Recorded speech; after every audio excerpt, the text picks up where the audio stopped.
Hello. We've all had patients with food sensitivities or with pathogens that we've discovered, with a dysbiosis and with yeast overgrowth and these kind of conditions. And there's lots of good treatments for those kind of problems that a person might have. You can use prescription medication, or there's a lot of botanical and alternative treatments for those, which tend to be very effective. But I'll say this, initially very effective. Because if you don't heal the gut, likely some of these conditions are going to come back.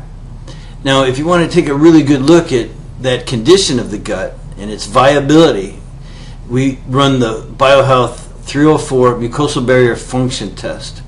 This test gives us real insights into how severe the condition is there. We can pretty much visualize from that test villus atrophy, which would mean that person is not digesting and absorbing their food very well at all. Crypt hyperplasia, blunted brush border, which means people are not producing the enzymes they need to break down foods and such. More importantly, this mucosal barrier is the first line of defense against disease. The reason a dog can drink dirty water and not get sick is its mucosal barrier. Well, we have the exact same thing that is supposed to protect us.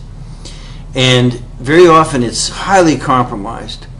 So a lot of people running these pathogen screens and fungal infections and food sensitivities and things like that are treating that just fine, but they really may not be going deep enough in some cases.